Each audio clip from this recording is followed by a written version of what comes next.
집안에 작은 화분 하나 두는 것만으로도 공간이 달라지고 마음이 편안해진다는 말 들어보셨나요? 하지만 물 주는 법, 햇빛 받는 법 정도는 다 알고 계시죠? 오늘은 조금 다릅니다. 잘 알려지지 않은 그러나 놀라울 만큼 효과적인 식물 관리 꿀팁을 풀어드리겠습니다. 이 팁들은 과학적 연구 자료로 쉽게 검색되지 않는 오랫동안 사람들이 경험으로 체득해온 생활 속 비밀입니다. 1부. 식물이 듣는 소리의 힘. 식물은 귀가 없지만 진동에는 민감. 매일 같은 시간 부드럽게 말을 걸어주면 세포가 활성화되며 줄기와 잎이 더 단단해짐. 특히 낮은 음성보다 조금 더 높은 톤의 목소리가 식물의 세포벽을 자극한다는 경험담 있음. 물리적 근거. 잎과 줄기 안의 수분이 소리에 따라 미세하게 흔들리며 영양분 흡수율이 달라질 수 있음. 2부. 뿌리에게 주는 숨쉴 공간. 많은 초보자는 물을 자주 줘야 한다고 생각하지만 사실 뿌리는 산소 부족으로 더 많이 죽음.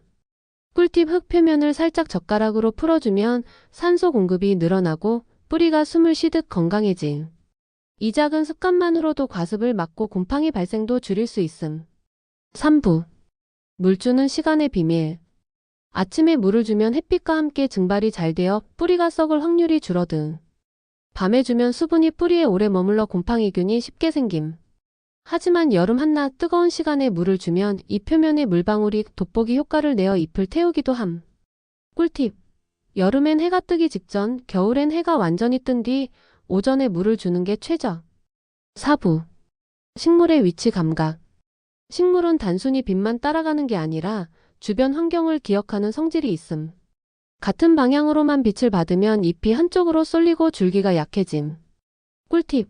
화분을 일주일에 한 번 15도씩 회전시켜주면 균형 잡힌 성장을 유도할 수 있음. 이 방법은 관엽식물뿐 아니라 다육식물, 심지어 작은 허브에도 효과적. 5부. 식물과 사람의 호흡 교환. 식물은 낮에 광합성을 하며 이산화탄소를 흡수하고 산소를 내놓음. 그런데 사람의 숨소리 속 이산화탄소 농도는 공기보다 훨씬 높음.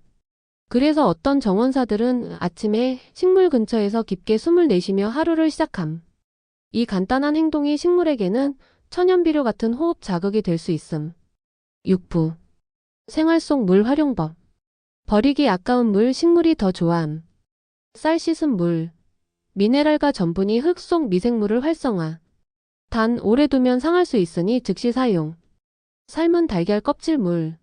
칼슘이 용해돼 잎이 두꺼워짐. 채소 데친 물.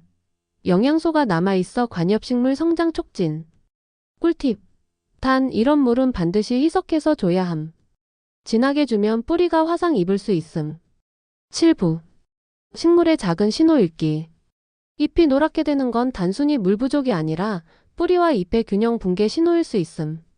잎 끝이 갈색으로 마르는 건 대체로 건조한 공기 때문, 물만 주는 걸로 해결되지 않음. 가습기나 물그릇 활용. 잎맥만 진하게 남고 주변이 창백해지는 건 철분 부족 신호. 커피 찌꺼기를 살짝 흙에 섞어주면 개선. 식물을 잘 키운다는 건 단순히 물을 제때 주는 게 아니라 그 작은 신호를 읽고 생활 속 자원을 지혜롭게 활용하는 것입니다. 오늘 소개한 꿀팁들은 큰 지식이 아니라 작은 습관에서 비롯되지만 놀라울 만큼 식물과의 관계를 바꿔줍니다. 여러분도 집안의 초록 친구들에게 오늘부터 조금 더 특별한 돌봄을 선물해 보세요. 구독과 좋아요 부탁드려요.